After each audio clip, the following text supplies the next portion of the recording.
Hello student, my self Neeraj Singh and welcome in incredible physics and chemistry bye Neeraj Singh.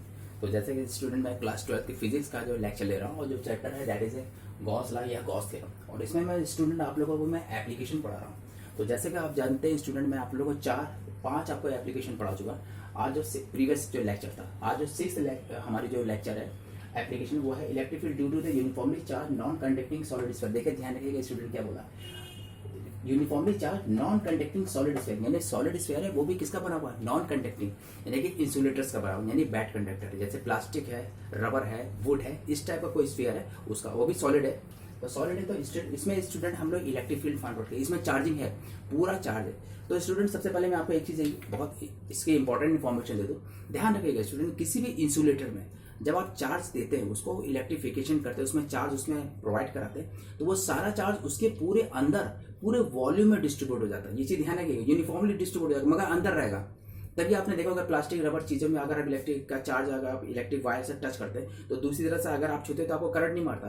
क्यों? Reason jolt इसलिए नहीं मारता क्योंकि सारा जो चार्ज होता है वो उसके अंदर चला जाता है, सुपर उसके अंदर बाहर नहीं रहता, अंदर ही चला जाता है। तो ये देखिए आपने देखा, ये मैंने सारे प्लस अंदर बनाए, ये आपका जो है यूनिफॉर्मली नॉन कंडक्टिंग स्फीयर है जिसका रेडियस का कैपिटल आर है। कैपिटल आर क्या चीज? It is the radius of the आपका जो चार्ज इंसुलेटर है, ठीक है, या बैड कंडक्ट नॉन कंडक्टिंग। और इसके अंदर चार्ज डेवलप होगी तो इसके कारण हम एक्सटर्नल पॉइंट पे देखिए, हम 3 पोजीशन लेंगे इलेक्ट्रिक फील्ड की। एक तो एक्सटर्नल पॉइंट, दूसरा एट द सरफेस, तीसरा है एट द इंटरनल पॉइंट, ठीक है। तो इसमें जो चार्ज है वो पूरे तरह से अंदर आ गया, तो बाहर एक्सटर्नल एक पी पॉइंट है, इस पी पॉइंट में हमको इलेक्ट्रिक फील्ड निकालनी है स्टूडेंट। क्या निकालना है? Electric field. और ये इलेक्ट्रिक फील्ड का यूनिट वेक्टर देखिए एन कैप से दिखा दिया, और अंडरस्टूड है ये जो हमारा जो चार्ज है, हमारा जो इंसुलेटर या नॉन कंडक्टिंग है, इसका कैपिटल आर है। तो ये चीज, तो ये आर जो है it is A area vector, इसको आप बोल सकते हैं रेडियल वेक्टर है। ये आपका गॉसियन सरफेस, क्योंकि आप देख रहे हैं कि पी पॉइंट यहाँ पे, तो पी पॉइंट से जो हमारा जो सरफेस है खींचा हाइपोथेटिकल होता है। ये जो सरफेस है इस सरफेस को बोलते हैं गॉसियन सरफेस। क्या बोलते हैं? Gaussian surface. तो इस गॉसियन सरफेस का आप रेडियस बोल सकते हैं, it is a radius, small r is a radius of the Gaussian surface, ठीक है स्टूडेंट। और ये हमारा नॉन कंडक्टिंग स्फीयर है। तो अब अंडरस्टूड, हमने क्या गॉसियन सरफेस का एक छोटा सा हमने एरिया ले लिया, जिसे एलिमेंट एरिया बोलते हैं। तो इसका एरिया वेक्टर डिफरेंशियल ए वेक्टर दिखा, डी ए वेक्टर लिखा हुआ है, दैट इज अ डिफरेंशियल। ये पी पॉइंट पे ये निकालना हमको, ये इसका आप देख रहे हैं जो हमारा ये इलेक्ट्रिक फील्ड है और जो हमारा एरिया वेक्टर, इन दोनों के बीच में 0 डिग्री है। आप जानते हैं 0 डिग्री, और 0 डिग्री मतलब cos 0 वाली क्या होती है? 0 होती है। तो अंडरस्टूड, इस पी पॉइंट में हमको इलेक्ट्रिक फील्ड निकालना है। तो आप पहले ये जानते हैं, क्योंकि हम केवल इतने एरिया का निकाल रहे हैं, तो जो हमारा डिफरेंशियल फाई, तो ये तो आप समझ, पहले तो आप ये समझ लीजिए गॉसियन जो रेडियस है that is more than the radius of the charged non conductor, ठीक है स्टूडेंट। अब देखिए ये हमने लिया डिफरेंशियल फाई ई, ये क्या लिया हमने? डिफरेंशियल फाई ई, यानी ये एलिमेंटल सॉलिड, ये जो इलेक्ट्रिक फ्लक्स है ये एलिमेंटल है। तो differential phi E is equal to E vector dot d A vector है, ठीक है, क्लियर हो गया। अब अंडरस्टूड, ये डॉट प्रोडक्ट तो E D A cos theta, यानी ई डिफरेंशियल ए कॉस थीटा। ये डिफरेंशियल है क्या? It is elemental area vector, ठीक है। और cos 0 वाले आप लोग जानते हैं क्या होती है? 1 होती है। तो डिफरेंशियल फाई ई बराबर ई डी ए आ गया, ठीक है। अब अंडरस्टूड, इसको फाई ई में मैं टोटल इसको सॉलिड एंगल निकालने के लिए हम क्या करें? होल इंटीग्रेशन करें। तो फाई ई बराबर होल इंटीग्रेशन इसी का ई डी ए का होल इंटीग्रेशन करेंगे। तो इलेक्ट्रिक फील्ड तो हमारी यूनिफॉर्म होती, तो उसको तो बाहर कर देंगे, डिफरेंशियल ए का होल इंटीग्रेशन करेंगे। और आप जानते हैं कि गॉसियन सरफेस है, इसका जब पूरा सरफेस किस डिजाइन का? स्फेरिकल डिजाइन में। स्फेरिकल डिजाइन का जो हमारा सरफेस एरिया होता है 4 पाई आर स्क्वायर होता है। तो हमारा whole electric flux is equal to, देखिए इलेक्ट्रिक फ्लक्स है student, that is equal to capital E 4 pi r square हो गया, ठीक है स्टूडेंट। एक तो हमारा ये फाई का फार्मूला है गॉसियन सरफेस का निकाले। दूसरा आप जानते हैं गॉस लॉ, आप जानते हैं फाई ई बराबर क्यू अपॉन एप्सिलॉन नॉट होता है। क्या होता है? क्यू अपॉन एप्सिलॉन नॉट होता है। तो अंडरस्टूड, ये भी फाई है, ये भी फाई है, तो ये जो दोनों चीज बराबर, तो यानी ये क्वांटिटी इस क्वांटिटी के बराबर हो जाएगी। तो हमने वही काम करा कि E 4 pi r square is equal q upon epsilon naught लगा दिया, ठीक है स्टूडेंट। अच्छा, अब यहाँ पे आप पूछेंगे क्यू क्या? क्यू क्या है? एनक्लोज्ड चार्ज है। तो अंडरस्टूड है, इस क्यू आपने जब इसको सॉल्व करा तो capital E by 1/4 q upon r square आ गया। और स्टूडेंट आप लोग जानते हैं जब कोई चार्ज पूरे वॉल्यूम में फैला होता है तो charge upon volume that is called volumetric charge density, जिसको यहाँ पे हमने रो से दिखाया। क्या दिखाया? रो से, that is volumetric charge density है। तो अंडरस्टूड है क्यू बराबर, ये जो क्यू लिखा ना, जो एनक्लोज चार्ज है that is enclose charge equal to 4/3 pi capital R q and rho, यानी कि वॉल्यूमेट्रिक चार्ज डेंसिटी से मल्टीप्लाई कर देंगे। तो इस क्यू की जगह ये चीज रिप्लेस कर देंगे इस क्यू की जगह। तो जब ये पूरी क्वांटिटी जब यहाँ पे रिप्लेस करेंगे तो you will get capital E बराबर, यानी इलेक्ट्रिक फील्ड बराबर rho capital R cube divided by 3 epsilon naught small r square हो जाएगा। ये चीज हमारी जो है इस पॉइंट में यानी कि इस पी पॉइंट में हमारे इलेक्ट्रिक फील्ड का फॉर्मूला है। ठीक है स्टूडेंट, समझेगा? इसमें capital R is the radius of the charged non conducting sphere और small r it is a radius of the Gaussian surface. Gaussian surface क्योंकि ये बड़ा है यहाँ पे तो उसका रेडियस। ठीक है स्टूडेंट, अब हम निकालने जा रहे हैं सेकंड है एट ए यानी electric field at a surface.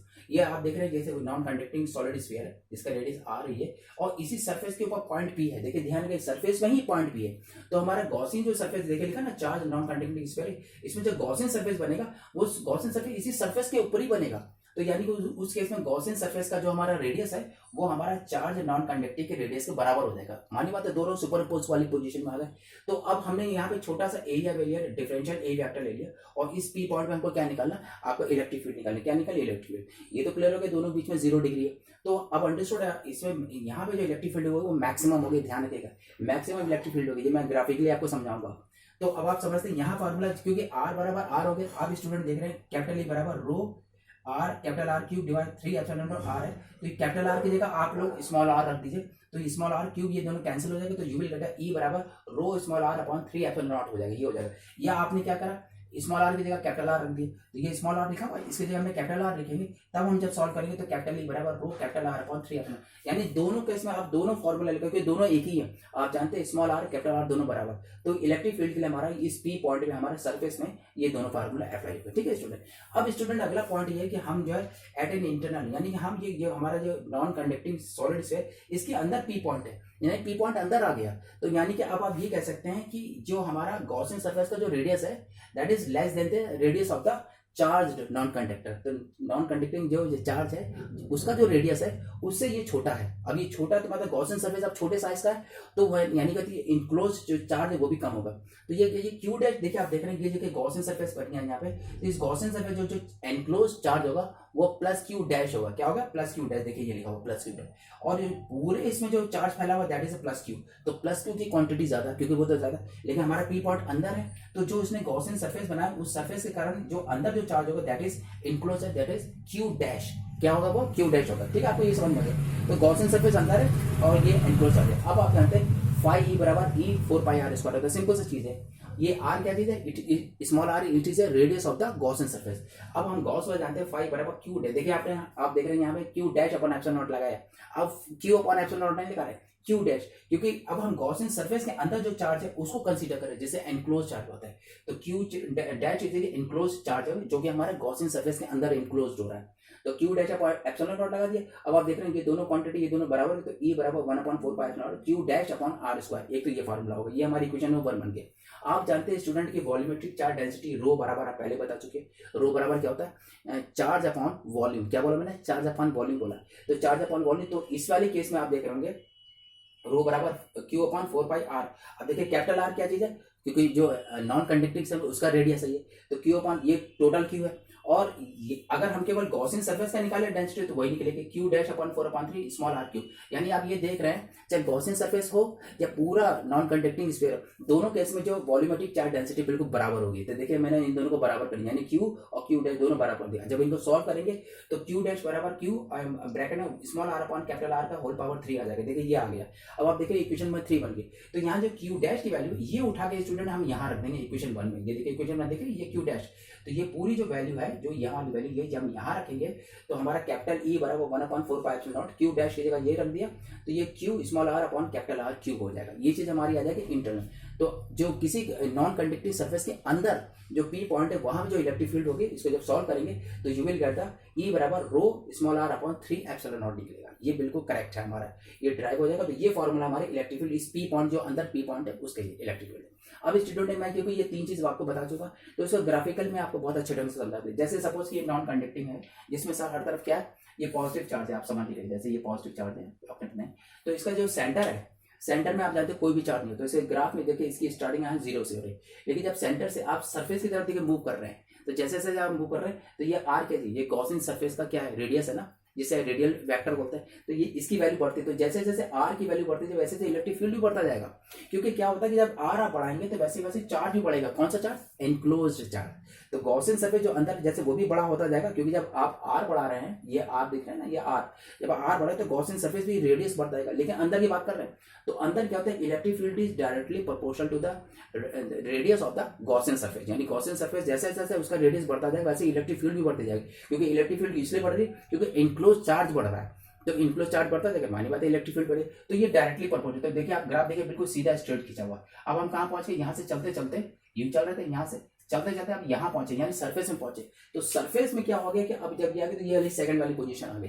तो जब सरफेस में आ गए तो मैक्सिमम हमको जो है इलेक्ट्रिक फील्ड में, क्योंकि अब सरफेस के बाद अब और बाहर निकलेंगे तो ये देखिए बाहर एक्सटर्नल पॉइंट वाला मामला हो जाएगा। मतलब आप नॉन कंडक्टिंग स्फीयर से आप बाहर की तरफ आ गए तो अंडरस्टूड, जब बाहर की तरफ अब यहाँ पे इलेक्ट्रिक फील्ड जो है गॉसियन सरफेस के स्क्वायर के इनवर्सली प्रोपोर्शनल होगी। यानी इनवर्सली बोला, यानी जैसे जैसे गॉसियन सरफेस का रेडियस बाहर की तरफ बढ़ता जाएगा वैसे भी इलेक्ट्रिक फील्ड स्लो कम होती जाएगी। कैसे, इसको इनवर्स स्क्वायर लॉ बोलते हैं। क्या बोलते हैं, इनवर्स स्क्वायर लॉ।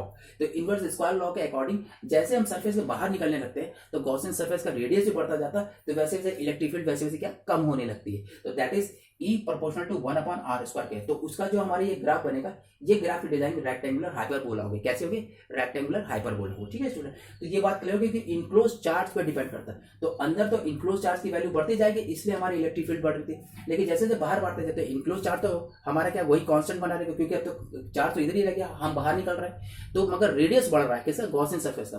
तो जब रेडियस बढ़ेगा तो अंडरस्टूड बाहर की तरफ इलेक्ट्रिक फील्ड क्या होगी, वो स्लो होते जाए। तो देखिए ग्राफ हमारा नीचे की तरफ आने लगेगा। तो ये गॉसियन सरफेस होगा। दूसरा होल चार्ज, ये फर्स्ट और सेकंड कंडीशन हमेशा ध्यान रखिएगा स्टूडेंट। इन दोनों केस में आप ये मान सकते हैं ये पूरा चार्ज जो प्लस क्यू चार्ज देखिए, ये लिखा हुआ ना, ये प्लस क्यू चार्ज, ये प्लस क्यू चार्ज ये सेंटर में आप इसको कंसंट्रेटेड मान सकते हैं। तो इस तरह से होता है। तो आज मैंने स्टूडेंट आपको मैं electric field due to uniformly charge non conducting solid sphere के 3 स्टेजेस आप बताइए। इसमें ये थर्ड वाली भी बहुत इंपॉर्टेंट है, इसका ये हमने फॉर्मूला टाइप करते हैं और ये मैं ग्राफिकल मैंने आपको समझा। आई थिंक आपको अच्छी तरह से समझ में आया होगा।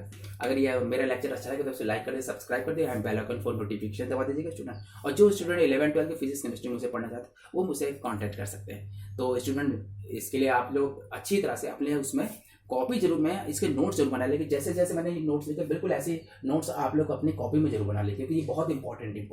और एक चीज़ और बता रहे, जो स्टूडेंट आपके जान पहचान के स्टूडेंट जो पढ़ना चाहते हैं तो आप लोग मेरा उसका उनको लिंक भेज सकते हैं जिससे उनको भी फायदा हो जाए। Okay, bye bye.